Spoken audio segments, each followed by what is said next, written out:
नैवान् कृपापारभृत सरितोपयस्याः क्रुद्धा गुहा किं न जितोऽवति नोपशानान् कस्माद् भजन्ति कवयो धनादुर्बन्धनान्। ओके, हरे कृष्णा।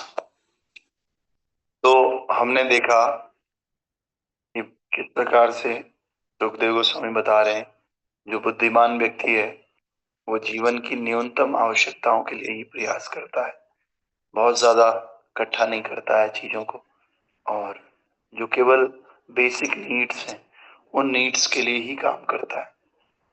और कल हमने फिर ये भी देखा कि जो शुद्ध भक्त होता है वो कैसे अ, अपनी कार्य पद्धति को चलाता है, उसकी क्या फिलॉसफी होती है। तो हमने देखा था कि शुद्ध भक्त ये सोचता है कि जब लेटने के लिए बहुत सारी जमीन है, इतनी बड़ी धरती है, तो मुझे बेड या चारपाई बनाने की क्या आवश्यकता है। वो सोचता है कि जब मैं अपनी बाह को नीचे रख करके सो सकता तो फिर तकिए की क्या आवश्यकता है। और जब मनुष्य अपनी हथेलियों का यूज कर सकता है तो फिर चम्मच और अन्य प्रकार के बर्तनों की क्या आवश्यकता है। चम्मच और कांटा भी यूज नहीं करता है। और जब पर्याप्त ओढ़ने के लिए वृक्ष की छाल उपलब्ध है तो फिर वस्त्र की क्या आवश्यकता है। ऐसे व्यक्ति न तो वस्त्र के पीछे रहते हैं, न तो तकिए के पीछे रहते हैं, न बहुत सारे बर्तन इकट्ठे करने के पीछे रहते हैं, और न ही बेड और चारपाइयों के पीछे रहते हैं। तो प्रभुपाद जी ने इसको ऐसे समझाया था कि अब ये भी नहीं है कि आप कपड़े पहनना बंद कर दो।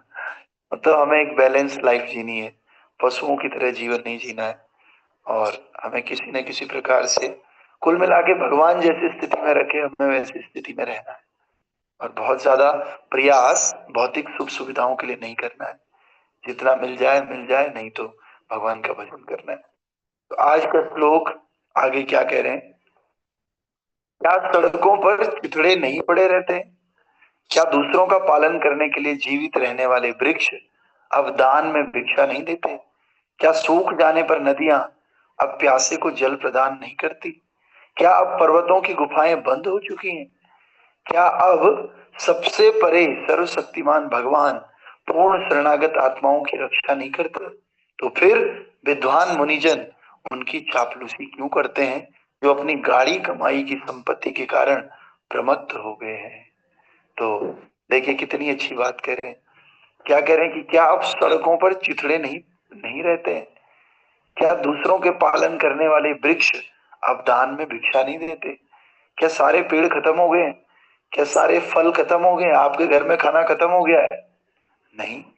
तो क्या अब नदियों में पानी नहीं है, क्या क्या आप अब प्यासे रहते हो, या फिर अब पर्वतों की गुफाएं बंद हो चुकी हैं, या फिर क्या अब भगवान ने लोगों को शरण देना बंद कर दिया है, क्या भगवान के धाम से एक मैसेज आ गया क्या कि अब भैया अब मेरी शरण में कोई नहीं आ पाएगा, मैं किसी को शरण नहीं दे पाऊंगा।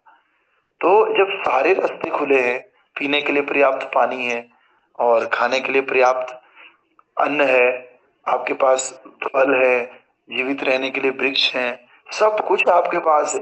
भगवान भी अभी भी कह रहे हैं, भगवान सर्वधर्मान परित्यज्य माम एकम शरणं व्रज। भगवान भी अपनी शरण लेने को तैयार हो।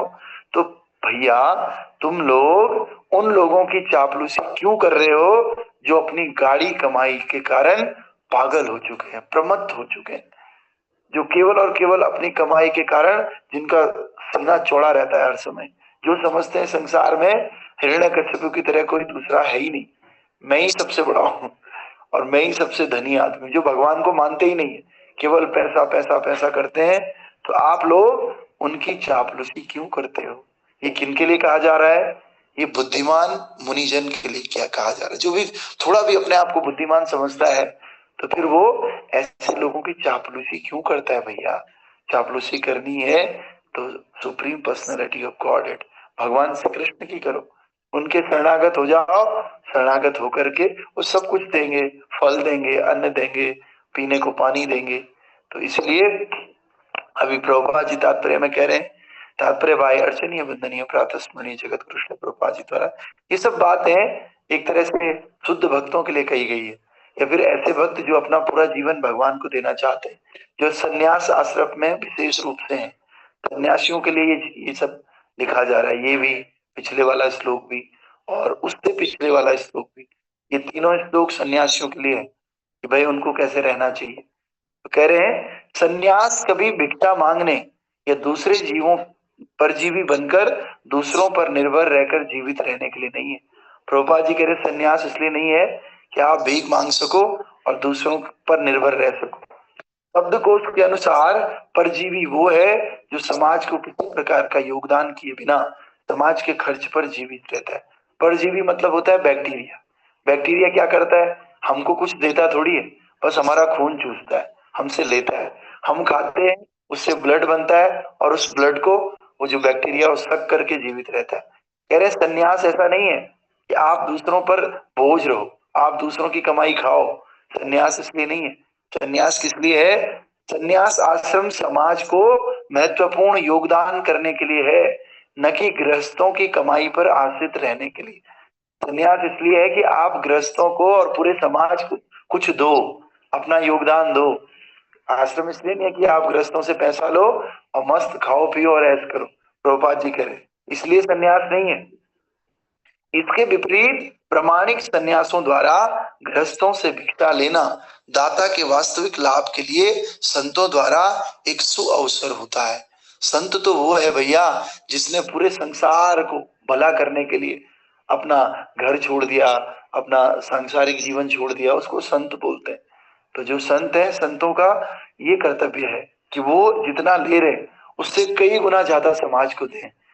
तो इस प्रकार से सनातन धर्म की प्रथा में सन्यासी को भिक्षा देना गृहस्थ का कर्तव्य होता है और शास्त्रों का आदेश है कि वे सन्यासियों को अपने परिवार के बालक जैसा माने और बिना मांगे उन्हें भोजन, वस्त्र इत्यादि प्रदान करें। इसीलिए छद्म सन्यासियों को श्रद्धालु गृहस्थों की दान वृत्ति का अनुचित लाभ नहीं उठाना चाहिए। दोनों दृष्टिकोण से हमें देखना होगा। शास्त्र कहता है आपको सन्यासियों को दान करना है, लेकिन शास्त्र ये भी कहता है सन्यासियों के लिए कि आपको समाज को जितना आप दान ले रहे हो उससे ज्यादा देना है। जैसे अभी उधमपुर में फ्री गुरुकुल गुरु महाराज ने बनाया है, तो हम उतना दे नहीं पाएंगे गुरु महाराज को जितना उन्होंने एज ए सन्यासी लोगों को फ्री शिक्षा देते हैं, लोगों को खाना पीना रहना, इतने लोगों को भक्ति में लगा रहे हैं। तो वो जितना ले रहे हैं उससे कई गुना लौटा करके हम सब लोगों को दे रहे हैं। तो वो रियल सन्यासी है। सन्यासी होकर के वो अपना कर्तव्य निभा रहे। इसलिए ऐसे सन्यासी के लिए हमें गृहस्थ होकर के अपना कर्तव्य निभाना चाहिए। हमें ये समझना चाहिए कि वो सन्यासी हमारे घर का एक छोटा बालक है, उसकी पूरी जिम्मेदारी खाने की, पीने की, रहने की सब हमारी है। तो इस प्रकार से दोनों तरफ से होगा। लेकिन प्रभुपाद कह रहे हैं आजकल ऐसे ऐसे छद्म झूठे सन्यासी हैं जो गृहस्थों के इस कर्तव्य का लाभ उठाते हैं, अनुचित लाभ उठाते हैं। उन्हें पता है गृहस्थ उपदान देंगे तो वो समाज को कुछ देते नहीं है, पड़े रहते हैं, लेकिन समाज से बहुत सारा धन लेते हैं, भिक्षा लेते हैं, समाज पर ही निर्भर रहते हैं। तो ऐसे सन्यासियों को प्रभुपाद जी छद्म सन्यासी कहते हैं, झूठे सन्यासी। और सन्यास आश्रम के प्रत्येक व्यक्ति का प्रथम कर्तव्य है कि वो मनुष्यों को लाभ हेतु कोई साहित्यिक कृति प्रदान करें जिससे उन्हें आत्म साक्षात्कार की अनुभूति की दिशा प्राप्त हो सके। तो सन्यासी व्यक्ति का पहला कर्तव्य यही है कि वो लोगों को जाकर के किताब दें, बुक्स दें, और पहले तो खुद लिखे किताब। जैसे सनातन गोस्वामी, रूपा गोस्वामी, वृंदावन के जितने भी सन्यासी हैं, इन सब सन्यासियों ने किताबें लिखी थी। प्रभुपाद जी इतने बड़े सन्यासी थे, उन्होंने किताब लिखी। किताब लिख करके वो साहित्य पूरे संसार में फैलाया।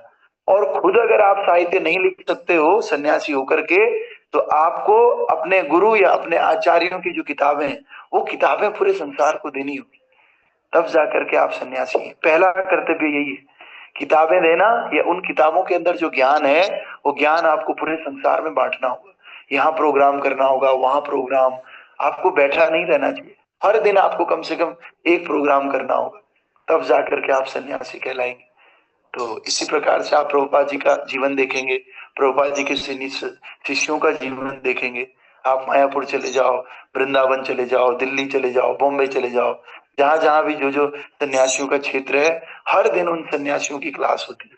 प्रभुपाद जी के शिष्य 80-80 साल के, इतने बड़े बुजुर्ग, वो नीचे आने के लिए भी उनको 2 आदमी चाहिए होते हैं, लेकिन फिर भी on the daily basis they are doing class.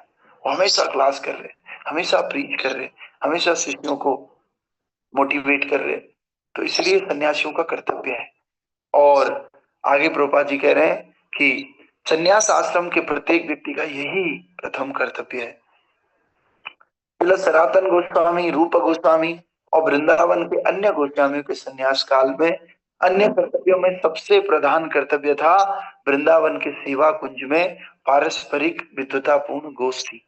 इस स्थान पर श्री राधा दामोदर मंदिर की स्थापना श्रील जीव गोस्वामी ने की तथा श्रील रूप गोस्वामी एवं श्रील जीव गोस्वामी की समाधियां भी यहाँ पर स्थित है। तो राधा दामोदर मंदिर है वृंदावन में, राधा दामोदर मंदिर की जो स्थापना है वो जीव गोस्वामी ने की। और यहाँ पर जीव गोस्वामी की भी समाधि है और रूपा गोस्वामी की भी समाधि। वे सारे मानव समाज के लाभ के लिए दिव्य महत्व वाला प्रचुर साहित्य अपने पीछे छोड़ गए। इसी प्रकार समस्त आचार्यों ने, जिन्होंने स्वेच्छा से संन्यास आश्रम ग्रहण किया, मानव समाज को लाभ पहुंचाना ही अपना लक्ष्य बनाया, न कि सुख पूर्वक अति प्रबुद्ध जीवन व्यतीत करना। ये और ऐसा जीवन व्यतीत कर रहे अन्यों पर भार बनना। तो सन्यास इसलिए नहीं है कि आप बस खाओ पियो दूसरों पर भार बन जाओ। सन्यास इसलिए है कि आप समाज को कुछ दो, समाज को भगवान की तरफ लेकर जा सको, इसीलिए सन्यास होता है। किंतु जो सन्यासी कोई योगदान नहीं कर पाते, अब उनका क्या है? जो सन्यासी कोई योगदान नहीं कर पाते, उन्हें चाहिए कि वे अपने भोजन के लिए गृहस्थों के यहाँ पर ना जाएं, क्योंकि ऐसे साधुओं द्वारा गृहस्थों से भोजन की भीख मांगना इस आश्रम का अपमान करना है। जो साधु कुछ नहीं कर पा रहा है सन्यासी समाज के लिए, वो जाकर के उससे गृहस्थों के घर खाना भी नहीं चाहिए। और संत बताते हैं, मैंने अब बहुत सारे बताते हैं कि जब आप किसी के घर जाते हो खाने के लिए, चाहे आप गृहस्थ भक्त हो चाहे आप सन्यासी भक्त हो, कोई प्रचारक हुआ, तो प्रचारक किसी के घर जाता है तो उसको कीर्तन करना चाहिए वहां पर। अगर पहले तो प्रचार करना चाहिए, कुछ सेवा करनी चाहिए, उनको ज्ञान देना चाहिए जिनके घर आप जा रहे हो खाने के लिए। और अगर उनके घर आप खाने जा रहे हो, कुछ प्रचार नहीं कर पा रहे हो, तो कम से कम 5-10 मिनट आपको कीर्तन करना चाहिए। वरना जो प्रसाद आपने वहां पर पाया वो फल नहीं देगा आपको, इसलिए आपको वहां कीर्तन करना चाहिए जाकर के, तभी आप वहां पर खा सकते हो। तो इसी प्रकार से जो समाज में कुछ नहीं कर रहे हैं ना सन्यासी, उन सन्यासियों को गृहस्थों के घर भोजन मांगना या भीख मांगना, ये उनके लिए उस आश्रम का अपमान है। इसीलिए श्रील सुखदेव गोस्वामी ने चेतावनी विशेष रूप से उन साधुओं को दी जो अपनी आर्थिक समस्या का हल करने के लिए इस वृत्ति को अपनाते हैं। तो कुछ लोग ऐसे हैं कि भाई पैसा नहीं है, मैं भी संन्यास लूंगा, फलाने फलाने महाराज के पास अच्छी गाड़ी है, फलाने महाराज देखो कितने चेले उनके आगे पीछे घूमते हैं, और इन महाराज का जीवन देखो कितना बढ़िया है, क्या चटक लाल कपड़े पहनते हैं, कोई कमी है नहीं खाने पीने की। तो ये देख करके चलो मेरे को बड़ी समस्या है, पैसा है नहीं, चलो हम भी सन्यास ले लेते हैं। तो ऐसी वृत्ति अच्छी नहीं है। इसको बोलते हैं नारी मुई संपत्ति नासी, मूड मुड़ाई भय सन्यासी। नारी खत्म हो गई, बीवी मर गई, संपत्ति नासी, संपत्ति भी हमारी खत्म हो गई, अब क्या करें? मूड मुड़ाई भय सन्यासी, चलो हरिद्वार चलते हैं और अपने इन बालों को काट देते हैं और सन्यासी बन जाते हैं। और सन्यासी बाहर से तो दिख रहा है सन्यासी, लेकिन वास्तव में वो सन्यासी नहीं है। इसलिए कलयुग में ऐसे सन्यासियों की बहुलता है। ये सन्यासी बहुत सारे हैं कलयुग में। जब कोई मनुष्य स्वेच्छा से या परिस्थितिवश सन्यासी बन जाता है तो उसमें ये दृढ़ विश्वास होना चाहिए, परमेश्वर संसार में हर जगह समस्त जीवों के पालन करता है, तो भला वे क्यों अपने उस शरणागत की उपेक्षा करेंगे जो 100% उनकी सेवा में लीन रहता है। एक सामान्य स्वामी भी अपने सेवक की आवश्यकताओं का ध्यान रखता है, तो फिर भगवान जो कि सर्वशक्तिमान है, सर्व ऐश्वर्यमान है, परमेश्वर अपने पूर्ण शरणागत जीव के नियम की आवश्यकताओं की न जाने कितनी चिंता करते होंगे। तो भक्तों, अगर हमने रियल को देखना है, ऐसी उनकी कार्य प्रणाली रहती है, तो आप इस्कॉन में आकर क्या होगा। इस्कॉन में कई सारे सन्यासी, और हर सन्यासी को आप देखोगे उनकी बहुत उम्र होगी, वृद्धावस्था होगी, लेकिन फिर भी उनके काम अगर आप देखोगे, उनका सेवा भाव, उनका संसार को कुछ देने का एटीट्यूड देखोगे तो आपको लगेगा कि हाँ, जो भागवतम में सन्यासी के कर्म है, सन्यासी का कर्तव्य है, वो कर्तव्य तो वास्तव में इस्कॉन के ये सारे सन्यासी पूरा कर रहे। तो एक एक करके अभी हम देखेंगे। तो परम पूज्य गोपाल कृष्ण गोस्वामी महाराज, जिनका तिरुभाव पिछले साल हुआ, तो आप देखेंगे इतने बुजुर्ग हैं, लेकिन फिर भी सुबह 3 बजे उठ करके, शरीर साथ नहीं दे रहा है लेकिन फिर भी टीटी वर्शिप करेंगे, ऑल्टर में जैसे तैसे आएंगे, और शरीर जो है हिलता रहता है उनका, वो ज्यादा देर खड़े नहीं रह पाते, लेकिन फिर भी सुबह उठ करके टीटी वर्शिप करेंगे, लोगों से बात करेंगे और ट्रेवलिंग करेंगे, जबकि साफ मना है उनको कि आप ट्रेवलिंग नहीं कर सकते, आपके हेल्थ को बहुत नुकसान हो जाएगा। लेकिन अपने हेल्थ की परवाह किए बिना they are going here and there, वो इधर उधर जा रहे हैं, ट्रेवलिंग कर रहे हैं, शिष्यों से मिल रहे हैं, गला बिल्कुल खराब है, गले से वो बोल ही नहीं पाते, लेकिन फिर भी क्लास कर रहे हैं 80 साल की उम्र में। ऐसे इस्कॉन के सन्यासी है। दूसरे, आप मायापुर जाएंगे तो एजोलिनस जय पताका स्वामी महाराज, वो तो व्हील चेयर पे ही चलते हैं, सोचो इतनी बार ऑपरेशन हो गया, लेकिन अभी हम मायापुर गए थे तो हमने सुना कि महाराज अभी भी रोज क्लास करते हैं, ऊपर दर्शन के लिए आते हैं, या तो सुबह आएंगे या तो शाम को आएंगे, लेकिन दर्शन के लिए आएंगे। हमारे को थोड़ा बुखार हो गया, हम उस दिन जाते ही नहीं मंगला आरती, लेकिन महाराज जाते हैं। और अभी भी महाराज ट्रेवल कर रहे होते हैं, मीटिंग्स कहीं होती हैं, विदेशों में भी अभी महाराज जाते हैं इधर उधर। तो सोचिए ये क्या है, ये वास्तव में सन्यासी की जो सर्वश्रेष्ठ जो स्तर हो सकता है सन्यास का, वो यही है। और लोगों को देख लो, आप जितने भी महाराज देख लो, सबका यही हिसाब किताब। हमारे गुरु महाराज को आप देखेंगे, हिजोलिनस नवयोगेंद्र स्वामी महाराज, तो कभी वृंदावन, कभी मैसाना, 78 years old ही, 80 होने वाले। रोज आप कभी ऐसे नहीं देखोगे कि आप महाराज मंगला आरती में नहीं, सुबह 4:30 मंगला आरती तो 4 बजे महाराज तैयार रहेंगे, हमेशा तैयार होकर के रोज मंगला आरती में। उसके बाद भक्तों से मिलेंगे। कभी महाराज अपना जो आरती है, ये जो संध्या होती है, तो इस संध्याओं को नहीं छोड़ते और अपनी गायत्री नहीं छोड़ते। आरती को भले जाए न जाए मंदिर, लेकिन सब शेड्यूल होकर के करते हैं। हर समय कभी इस मंदिर में, कभी उस मंदिर में कीर्तन प्रोग्राम चल रहा है। तो इस प्रकार से सारे सन्यासी जो है अपना कर्तव्य पालन कर रहे हैं और सर्वश्रेष्ठ स्तर पर कर रहे हैं। तो इसी प्रकार से हमको भी, जब वो सन्यासी होकर के सन्यास आश्रम का पालन कर रहे हैं, तो हमें गृहस्थ होकर के गृहस्थ आश्रम का पालन करना चाहिए। एक स्टूडेंट को ब्रह्मचारी होकर उसके स्तर का पालन करना चाहिए। हर व्यक्ति को अपने अपने आश्रम का और अपने अपने वर्ण का बड़ी ईमानदारी से पालन करना चाहिए। जब आप ऐसे पालन करते हो तो भगवान आपसे प्रसन्न होते हैं, भगवान प्रसन्न होते हैं तो आप ऑटोमेटिकली प्रसन्न हो जाते हो। तो इसलिए हम सबका उद्देश्य होना चाहिए कि भगवान को प्रसन्न करना है। भगवान को प्रसन्न जिस वर्ण में हो, जिस आश्रम में हो, उसी आश्रम और वर्ण में रह करके खूब भगवान की सेवा और भगवान की प्रसन्नता के लिए कार्य करना चाहिए। यही जीवन की सफलता है भक्तों, यही जीवन की पूर्णता है। ठीक है। किवा न्यासी किवा विप्र शूद्रा केने नाय, जेई कृष्ण तत्व वेता सेई गुरु होय। और ये आपको नहीं समझना है कि मैं तो गृहस्थ में हूँ, मैं ब्रह्मचारी हूँ, मैं तो वानप्रस्थी हूँ। आप जिस भी आश्रम में हो, आप प्रयास करो कृष्ण के बारे में जानने के लिए, कृष्ण के बारे में सुन करके कृष्ण के बारे में दूसरों को बताने के लिए। प्रभुपाद ने कहा कि सबको गुरु बनना है। गुरु बनने का मतलब ये नहीं है कि सबको जो है व्यास आसन में बैठना है, अपने चेले बनाने हैं, दीक्षा देनी है।